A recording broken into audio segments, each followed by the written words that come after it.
Je venais de rentrer dans ma petite ville natale de l'Ohio après un mois de travail à l'étranger. J'essayais de me remettre de la fatigue du long vol et j'espérais que tout allait bien à la maison. Pourtant, dès que j'ai franchi le seuil, j'ai senti que quelque chose clochait. Je m'appelle Dana, j'ai 34 ans, et il m'a suffi de quelques pas dans le couloir pour qu'une évidence s'impose à moi. Le mois dernier, chaque fois que j'appelais mes parents pour prendre de leurs nouvelles, mon frère aîné répondait toujours avant eux, et son ton précipité contrastait fortement avec son calme habituel. Je me disais que c'était le stress ou une mauvaise journée, mais ce malaise m'a accompagné tout au long du trajet jusqu'à cet instant précis. Je me dirigeais vers la porte de derrière pour rentrer mes derniers bagages quand j'ai remarqué qu'elle n'était pas complètement fermée. Un léger courant d'air s'infiltrait par l'entrebâillement. Dehors, dans la cour, le local de stockage était fermé par un lourd cadenas en métal que je n'avais jamais vu. Ce cadenas inconnu m'a donné la chair de poule. J'ai attrapé un petit pied de biche dans la boîte à outils et j'ai forcé la porte du garage, car mon instinct me disait que je devais voir ce qui se cachait derrière. La vision à l'intérieur m'a fait trembler la voix lorsque j'ai appelé à l'aide. Mes parents étaient recroquevillés dans un coin, épuisés, effrayés et à peine capables de tenir debout. Quand je leur ai demandé ce qui s'était passé, leurs voix tremblantes n'ont prononcé qu'un seul nom. Le même nom qui répondait à mes appels depuis des semaines. J'ai composé le numéro des urgences, les mains tremblantes. Et quelques minutes plus tard, 2 voitures de police sont arrivées en trombe dans l'allée, leurs gyrophares fendant l'obscurité, tandis que tout ce que je croyais savoir de ma famille s'effondrait. Si vous voulez savoir ce qui s'est réellement passé ensuite, n'hésitez pas à vous abonner pour ne rien manquer. Votre soutien nous permet de partager davantage d'histoires vraies et poignantes sur cette chaîne. À l'hôpital, j'ai compris que la situation était bien plus grave que je ne l'avais imaginé. Le personnel a emmené mes parents en toute hâte dans une salle d'examen et a commencé à les examiner avec une attention qui m'a angoissé. Je les suivais de près, et chaque pas dans le couloir me paraissait plus lourd, la lumière des néons révélant la souffrance sur leur visage. Maman peinait à garder les yeux ouverts, tandis que la respiration de papa, superficielle, me terrifiait plus que je ne l'aurais cru. Lorsqu'une infirmière me demanda d'attendre un instant dehors, un sentiment d'impuissance m'envahit, car je réalisais que j'ignorais combien de temps il souffrait avant que j'ouvre la porte de ce débarras. Quelques minutes plus tard, un médecin entra dans la salle d'attente et me fit signe de le suivre dans un coin plus tranquille du couloir. Son expression était calme mais grave lorsqu'il m'expliqua que mes parents étaient tous deux gravement déshydratés, physiquement affaiblis et présentaient des signes d'engourdissement prolongé. La façon dont il décrivait leur état me serra l'estomac, car elle sous-entendait une négligence qui ne pouvait venir que de quelqu'un ayant accès à notre domicile en mon absence. J'écoutais attentivement la suite, et malgré sa patience, chaque détail ne faisait qu'accentuer la douleur qui montait en moi. Il m'a dit que leur état était stable pour le moment, mais qu'ils avaient besoin d'une surveillance, d'une perfusion et de repos après ce qui semblait être une longue période sans soins appropriés ni liberté de mouvement. Je suis restée silencieuse un instant avant qu'un des agents ne s'approche et me demande s'il pouvait me parler. L'agent, plus âgé, s'est présenté poliment et m'a demandé des informations sur ma famille, notamment sur d'éventuels conflits récents ou comportements inhabituels. C'est à ce moment-là que j'ai présenté mon frère par son nom pour la première fois, en expliquant que Marcus répondait à mes appels depuis des semaines et avait insisté à plusieurs reprises sur le fait que je n'avais pas besoin d'écourter mon voyage d'affaires. Tandis que l'agent prenait des notes, j'ai réalisé, avec le recul, à quel point ces conversations m'avaient paru troublantes. Chaque fois que je demandais à parler à maman ou à papa, Marcus disait toujours qu'ils se reposaient ou qu'ils étaient occupés et il trouvait toujours un moyen de mettre fin rapidement à l'appel. À l'époque, je n'y avais pas prêté attention, pensant qu'il était stressé. Mais maintenant, sous l'interrogatoire, chaque souvenir me paraissait suspect. Lorsque les agents m'ont demandé où se trouvait Marcus à ce moment-là, je n'ai pu qu'admettre que je n'en avais aucune idée. Je ne l'avais pas vu à la maison à mon arrivée, et sa voiture avait disparu de l'allée. Les policiers échangèrent un bref regard avant de s'écarter pour contacter la centrale par radio, et la gravité de leur voix me fit accélérer le pouls. J'essayais de rester concentré pendant qu'un autre policier s'enquérait de notre situation familiale récente, mais mes pensées dérivèrent vers les étranges excuses que Marcus avait trouvées chaque fois que j'évoquais mon retour. Il disait toujours qu'il gérait la situation, sans jamais expliquer ce qu'il entendait par là. Une infirmière finit par me rappeler dans la chambre où mes parents se reposaient. Les voir branchés à des perfusions raviva mon sentiment de culpabilité. J'étais à des milliers de kilomètres, confiante à Marcus de veiller sur eux pendant que je travaillais à l'étranger. Cette confiance me semblait désormais terriblement mal placée. Je m'assis près d'eux et pris la main de ma mère, essayant doucement de calmer ma respiration. Plus je les regardais, plus j'étais déterminée à découvrir la vérité, même si les réponses étaient pires que tout ce que j'avais imaginé. Les obligations professionnelles, les échéances et tout le reste s'estompèrent de mon esprit, laissant place à une seule promesse. Plus rien ne passerait avant leur sécurité. Je devais comprendre ce que Marcus avait fait et m'assurer que mes parents ne vivraient plus jamais une telle chose. Le lendemain matin arriva dans le calme. Je rentrai à la maison, animé d'une détermination qui apaisa mes nerfs et chassa la fatigue persistante de la longue nuit.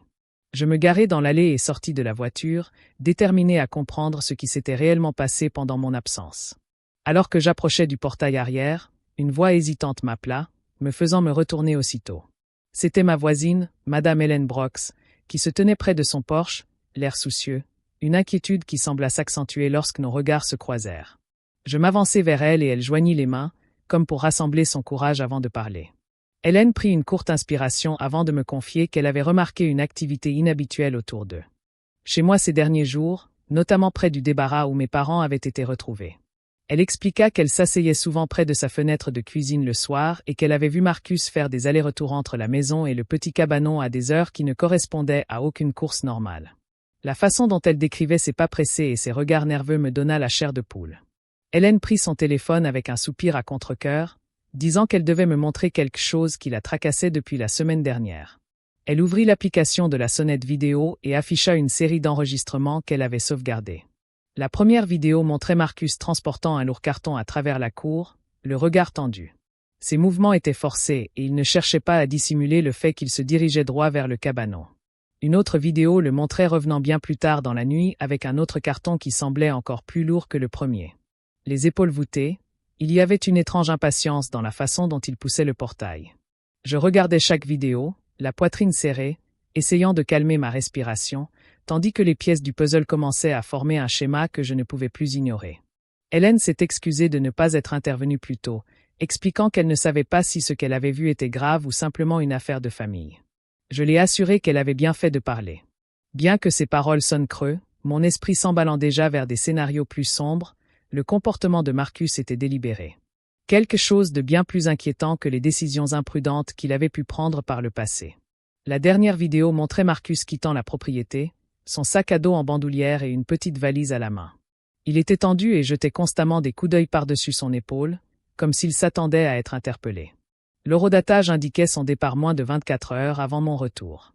Ce détail m'a donné la nausée. Nos vies s'étaient si étroitement imbriquées sans que nous nous croisions. Quel que soit son plan, il l'avait exécuté avec une précision telle qu'il m'évitait d'avoir à affronter mon visage. Une fois la dernière vidéo terminée, une résolution m'a envahi.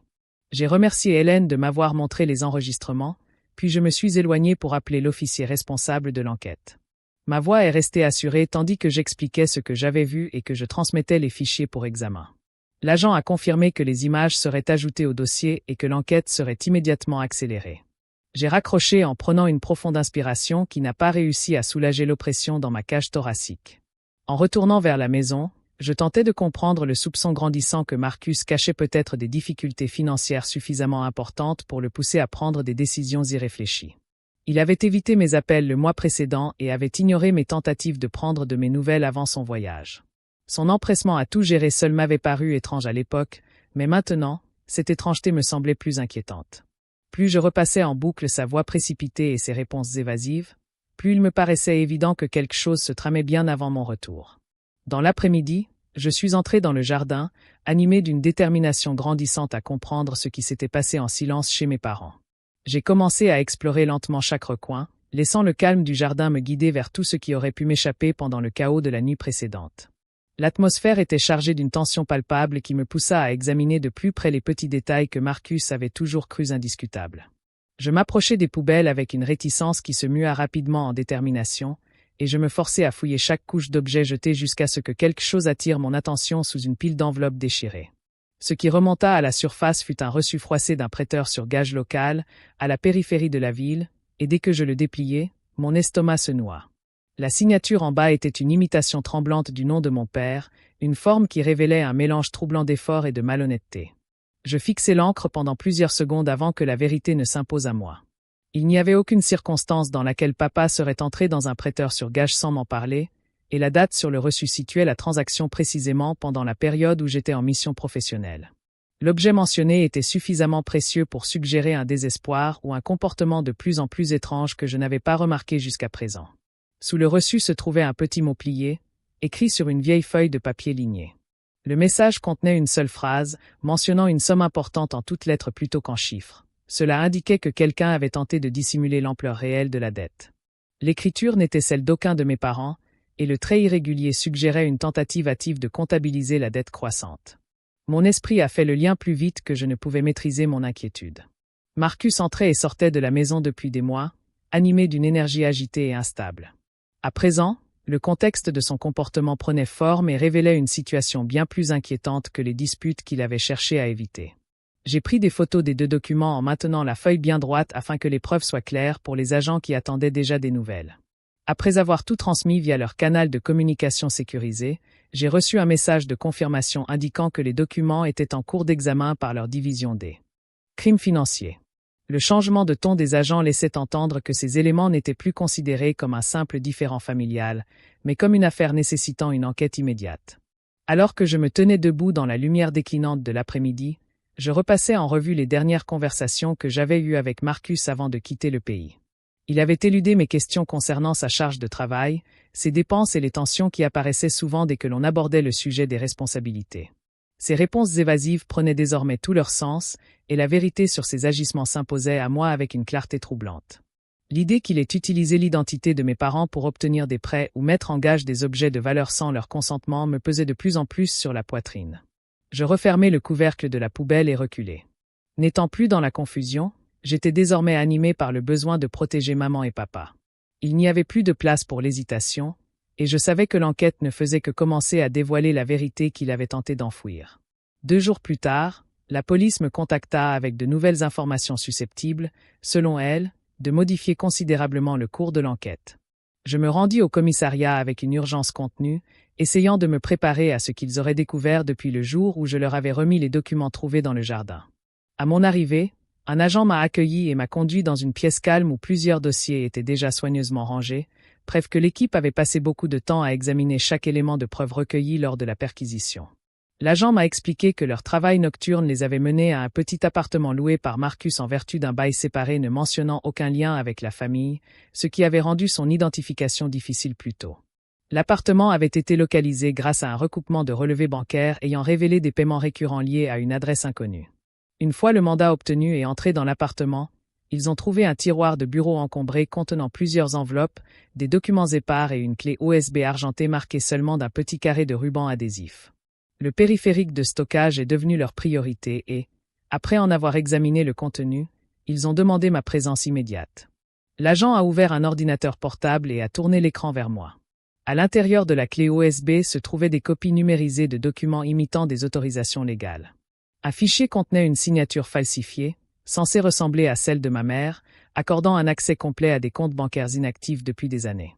Un autre fichier utilisait le nom de papa dans une fausse autorisation visant à transférer des droits de propriété. L'agent a insisté sur le fait que les documents étaient non seulement falsifiés, mais aussi délibérément conçus pour ressembler à des papiers authentiques, ce qui signifiait que Marcus les avait préparés dans le cadre d'un plan bien plus élaboré qu'un simple moment de désespoir. Je sentais une pression constante monter en moi à mesure que chaque fichier s'affichait à l'écran. L'agent faisait des pauses de temps à autre pour me laisser le temps d'assimiler les informations et éviter de me submerger de détails. Malgré le choc, je me suis forcé à me concentrer, car comprendre l'ampleur du stratagème de Marcus était essentiel pour protéger mes parents. L'agent a ensuite révélé qu'ils avaient identifié une liste de comptes financiers liés à des retraits suspects. Ces retraits correspondaient aux faux documents stockés sur la clé USB, créant ainsi un ensemble de preuves suffisamment solides pour justifier l'élargissement de l'enquête. Avant de quitter le poste, un autre agent m'a abordé et m'a informé qu'une personne s'était présentée spontanément. Il s'agissait d'un ami de Marcus Shaun qui avait fourni des informations dès qu'il avait compris que la situation s'aggravait. Lors de son entretien avec les enquêteurs, Shaun a avoué que Marcus était criblé de dettes qu'il tentait de dissimuler à tous. D'après Shaun, ses dettes avaient augmenté si rapidement que Marcus avait cherché par tous les moyens à se procurer de l'argent rapidement, même au mépris de l'éthique et de la légalité. Shaun a affirmé avoir tenté de prendre ses distances dès qu'il avait compris à quel point les décisions de Marcus devenaient risquées. Mais la culpabilité l'avait finalement poussé à parler. Je suis sorti du commissariat avec un sentiment mêlé de lucidité et de lourdeur. Chaque nouvelle découverte me donnait l'impression d'une porte qui se fermait derrière moi. Pourtant, je savais que chaque pas me rapprochait de la protection de mes parents et de la compréhension des raisons qui avaient poussé Marcus à faire des choix aussi dangereux.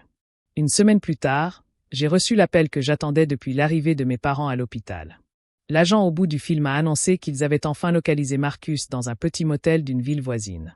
Entendre son nom prononcé avec une telle certitude a provoqué en moi un étrange mélange de soulagement et d'angoisse. J'ai conduit jusqu'au poste à allure régulière car je devais être présente lors de son arrivée.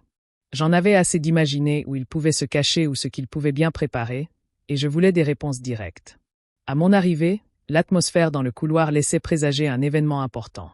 Un agent s'est approché et m'a expliqué que Marcus avait été retrouvé seul dans une chambre qu'il avait louée sous un faux nom. La chambre contenait quelques sacs faits à la hâte, ainsi qu'un billet de bus pour le lendemain matin. Il y avait aussi un carnet avec plusieurs pages détaillant un itinéraire potentiel qui le mènerait loin de l'Ohio. Le plan semblait improvisé, mais cela montrait tout de même qu'ils cherchaient des moyens d'échapper aux conséquences de tout ce qui s'était passé. Ils ont escorté Marcus dans une salle d'interrogatoire, et j'ai eu l'occasion de lui parler avant le début de l'interrogatoire officiel. Le revoir en personne était troublant car il paraissait plus petit que dans mon souvenir, et pourtant son regard était toujours aussi perçant, sur la défensive. Il me regardait avec un mélange d'irritation et d'épuisement, comme si j'avais perturbé un plan qu'il pensait encore maîtriser. Je me suis assise en face de lui et j'ai attendu qu'il prenne la parole. Après un long silence, il s'est penché en avant et a débité la même rengaine qu'il répétait sans cesse pour se dérober à ses responsabilités durant notre enfance. Il a dit « J'avais juste besoin de temps pour tout arranger ». Ces mots semblaient récités, comme s'il croyait que cette explication pouvait effacer la douleur de mes parents ou justifier leur séquestration pour usurper leur identité sans que personne ne s'en aperçoive. J'ai pris une grande inspiration avant de répondre, car je voulais que mes paroles soient calmes et claires. Je l'ai regardé droit dans les yeux et j'ai dit « Tu ne répareras jamais rien. Tu ne faisais que fuir tes propres conséquences. » Son visage s'est crispé un instant, et j'ai perçu une brève lueur de frustration. Il avait enfin compris que, cette fois, aucune excuse ne fonctionnerait. L'agent qui se tenait à proximité s'est approché et a ajouté « Vous ne pouvez plus vous en sortir par la parole. » On l'a fait sortir de la pièce pour que la procédure officielle puisse commencer, et je suis allé dans le couloir pour reprendre mes esprits. Un autre agent m'a informé que la chambre de motel contenait des documents supplémentaires relatifs à des activités financières qu'ils étaient encore en train d'examiner. Ces éléments seraient ajoutés à la liste des accusations en préparation avec l'aide du procureur. L'agent m'a expliqué que le procureur avait déjà commencé à constituer le dossier compte tenu de la gravité des faux documents et de la séquestration subie par mes parents. Plus tard dans l'après-midi, je suis allé à l'hôpital pour prendre des nouvelles de maman et papa. Maman reprenait des forces chaque jour et semblait plus lucide qu'elle ne l'avait été pendant ses premières heures terrifiantes. Papa avait retrouvé ses esprits et posait des questions d'une voix plus assurée, ce qui m'a rassuré après une matinée si tumultueuse. Je les ai informés de l'arrestation et les ai assurés que l'enquête progressait activement. En quittant l'hôpital, j'ai senti un changement s'amorcer en moi. L'arrestation n'a pas effacé la douleur ni la confusion, mais elle a marqué le moment où la vérité a enfin éclaté au grand jour, au lieu de se cacher dans l'ombre créée par Marcus. Un mois plus tard, le procès a officiellement commencé. Une tension sourde m'enveloppa lorsque je pénétrai dans le palais de justice et pris place parmi les premiers arrivés. Je sentis le poids familier des responsabilités peser sur mes épaules, malgré mes efforts pour calmer ma respiration, les conversations chuchotées dans la salle me rappelaient la gravité de ce qui allait se produire. Je vis les agents escorter Marcus dans la salle d'audience, les yeux baissés, et cette vision fit naître en moi un mélange complexe de colère et de tristesse. Le juge entra peu après, et la salle se leva avant de retomber dans le silence. Le procureur commença à exposer les charges retenues contre Marcus, séquestration, falsification de documents et exploitation de personnes âgées. J'écoutais attentivement chaque accusation, étayée par les preuves recueillies au cours des dernières semaines.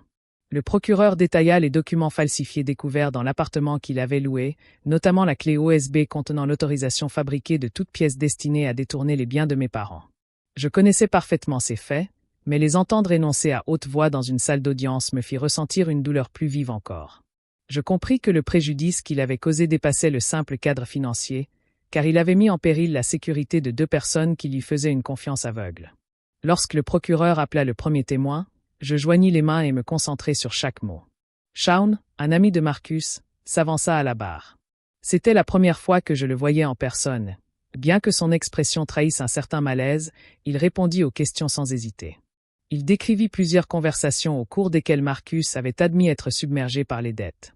Il se souvint également de moments où Marcus avait évoqué son intention de prendre le contrôle des comptes de mes parents, car il pensait pouvoir mieux les gérer. Son témoignage intensifia la tension, car il clarifia la question de l'intention plutôt que celle de l'impulsion. Hélène fut appelée ensuite. Elle raconta les soirs où elle avait remarqué Marcus s'approcher du bâtiment de stockage derrière notre maison à des heures inhabituelles. Elle mentionna également le jour où, en visionnant les images de sa sonnette, elle l'avait vu transporter des cartons scellés vers le même endroit. Sa voix resta assurée tandis qu'elle précisait le déroulement des faits.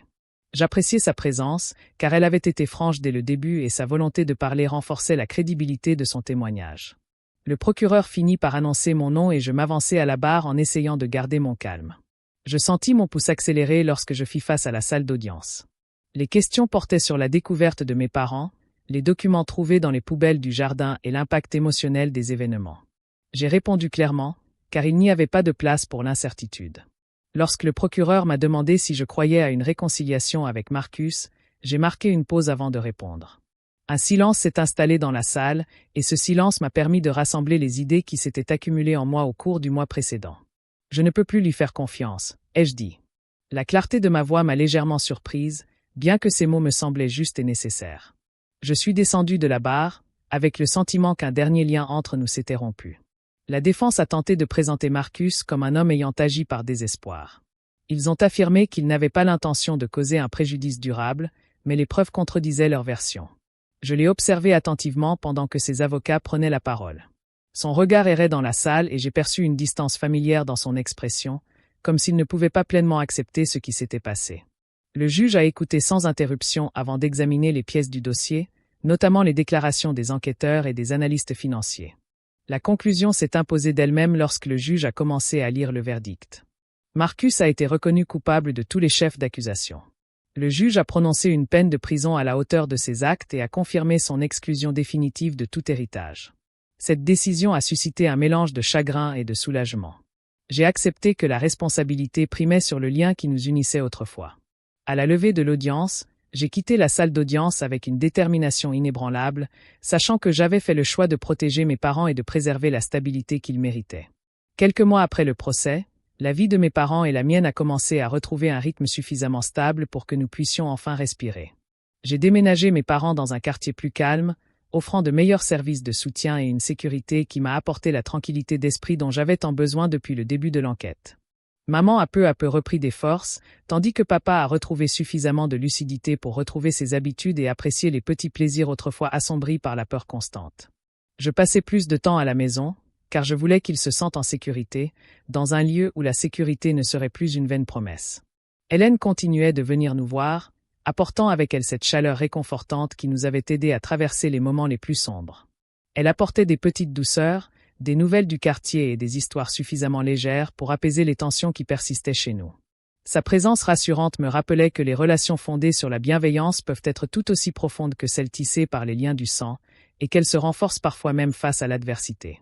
Un matin, une lettre écrite de la main de Marcus arriva dans ma boîte aux lettres.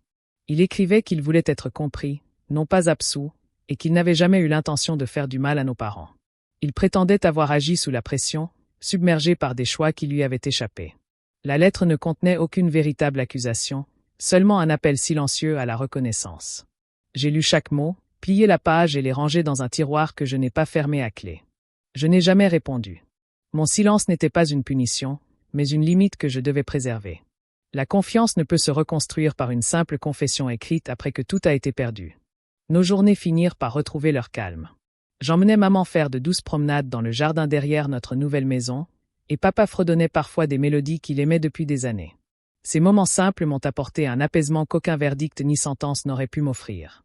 Ils m'ont rappelé que la famille peut endurer de profondes blessures, mais que la véritable protection exige le courage de fixer des limites pour empêcher le mal de revenir. J'ai appris que la douleur la plus profonde vient souvent de ceux en qui nous avions autrefois une confiance aveugle. Les actes de Marcus m'ont forcé à accepter que l'amour au sein d'une famille n'exonère pas de toute responsabilité. L'attention doit s'accompagner de respect et les limites doivent être respectées, même entre membres d'une même famille. Protéger ceux que nous aimons implique parfois de prendre ses distances avec quelqu'un qui choisit de nuire, et privilégier la paix à la loyauté n'est pas une trahison lorsque la sécurité est en jeu. Merci de m'avoir accompagné jusqu'au bout. Partager ces moments n'a pas été facile. J'espère qu'ils auront apporté un éclairage utile à quiconque se trouve confronté à des dynamiques familiales complexes. Si cette expérience a suscité des réflexions, je serais heureuse de les entendre. N'hésitez pas à partager votre point de vue afin que nous puissions poursuivre la conversation avec empathie et compréhension.